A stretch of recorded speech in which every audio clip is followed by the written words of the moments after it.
Hey guys, and welcome to the Igloo. Today we're going to be doing a deep dive on some of your most requested items that you have been asking for in the comments. One is, will mounts ever be coming?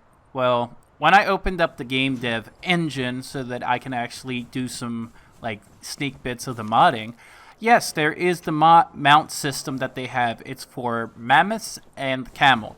So the camel was already in the game kind of, but they were experimenting with that kind of stuff, and they said the terrain doesn't work. But what they can do is that they can modify it so that you can have a thrall to follow you or a NPC to follow you, like what they're trying to might do with the pet system.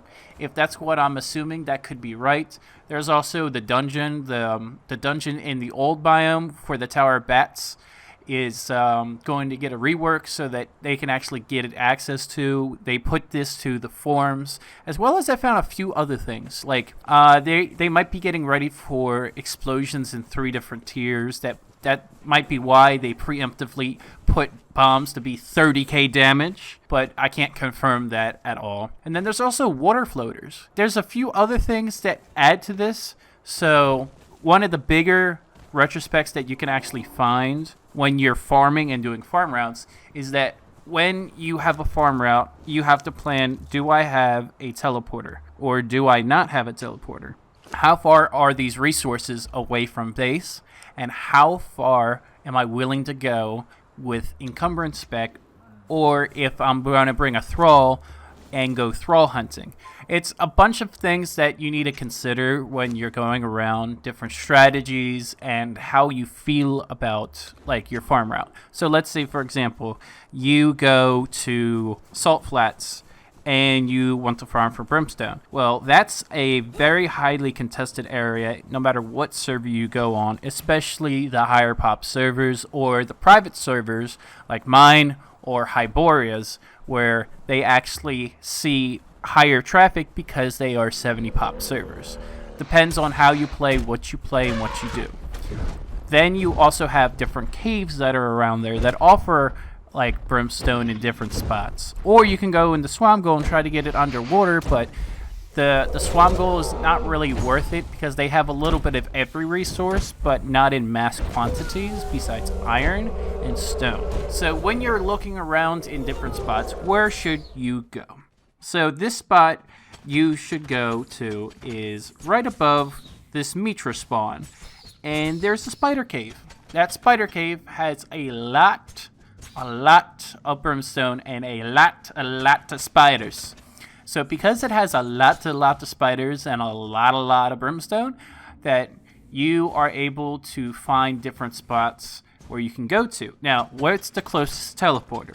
The closest teleporter is actually right at the pit. The pit is a very good spot to go generalized farming. Even though there's nothing really around it initially, it would be fine. Now, if you want to make a farm base out there, this is the spot that I would suggest it to be at. And at the same time, there's different iterations that you can actually be looking at when you're going around and farming these kind of nodes. Now, when you do this whole dungeon, there's also gold that spawned in there. There used to be more, but now there's only one chest. It has a chance to spawn gold. I wouldn't really rely on that, but if you're doing that farm route anyway and you're in farm spec, might as well hit it. But when you're going to different spots, let's say, for example, you want to farm for steel on an official server, not private server, official server. You have 2 options. Option 1, you go kill a bunch of thralls either in Mountains of the Dead or you do it around Asgard.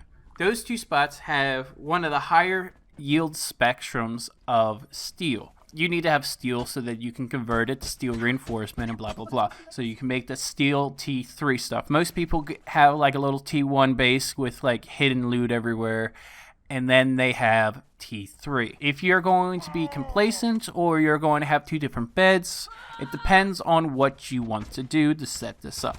But in all regards, when you're going to get different farming routes, you're going to have different challenges. If you go to Mounts and Asgard, those are also highly contested areas. Unfortunately, there's not that many other areas that spawn besides the frost trolls that are in the north, where they have a different chance of spawning a variety of loot, mainly gold and silver. But sometimes you get steel, but again, it depends on how far you want to hide with your farming routes versus if you're just going to be direct versus like if you want to have the highest yield. So there's also the Volcano. The Volcano is a great spot to farm. So you have a guy or you have two guys with you when you're doing this, and you have any kind of skinning knife, mainly obsidian or star metal if you're able to farm it in this state.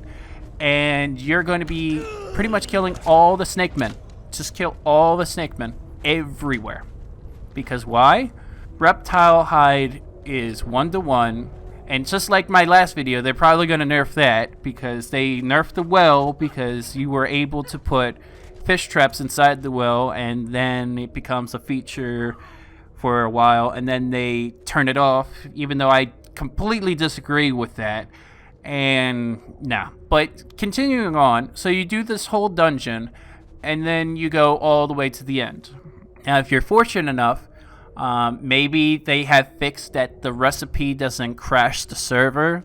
This is one of the more important things that is really going to be needed, is that if you have the recipe from before these hot fix patches, you're able to have the recipe. Now it crashes the server. So a lot of private servers like mine and a few others actually have locked up that spot so that people don't build or do anything. I mean, you can't build anymore over there. That's when it first launched, but that's besides the point. Don't learn that unless you are going to crash the server, and that has a possibility of killing your character, which is just learning the recipe. So now you also have other stuff, like if you're going to be going to farm for abysmal meats and stuff like that, you go, of course, to the dungeon, and you do the full dungeon, and you get everything else done so that you have the abysmal meat, so that you cook it, and then you have double heal stack.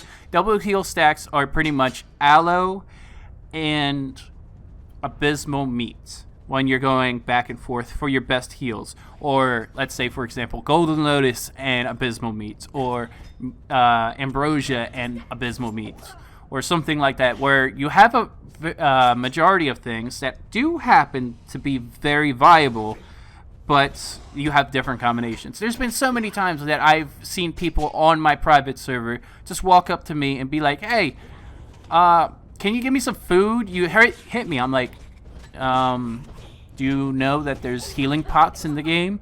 No, I didn't know that. Now, it's a very big misconception that they think that food is going to heal you based on the dev streams, versus like aloe, ambrosia, and now golden lotus. Now, if there's anything better than golden lotus, put it down in the comments.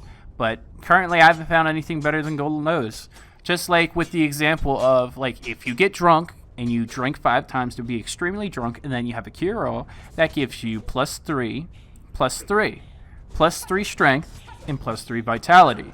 There's also other things where, like, other little tidbits that people don't know about, where it's just when you go all over the place and then you expect something different.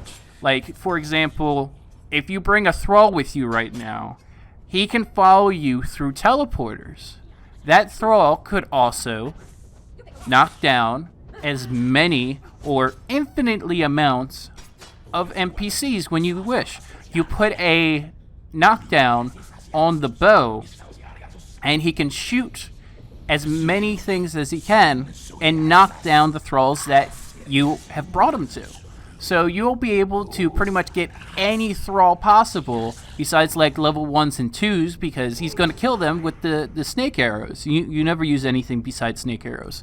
You'll be dumb if you did, because snake arrows can help you in a lot of situations. Now, if your server is laggy, I don't know how it would be, but my server isn't laggy, so I can't really give that kind of experience. Same thing with Xbox and PS4 players, because even though I do have the game on Xbox and PS4, I go on there to check, diagnose things.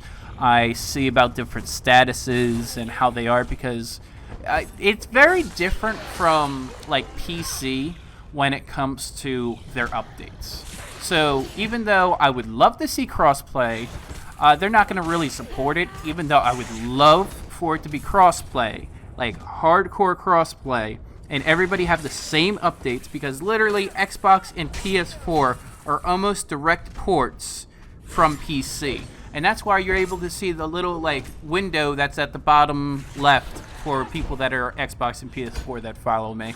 So you have a majority of things that are set up in place where you can have a text to chat, but they just don't know how to do it for them because they don't know the command prompt for it. Even though it would be as simple as, what is it, the back button for Xbox, and I think the share button for PS4. If you overwrite the code of the streaming function or something, that would be nice, but at the same time, you would have to rework some of the control bindings. Like, or you click both analog sticks. If you click both analog sticks, it would bring up the chat menu so that you can type in chat. That would actually be pretty cool.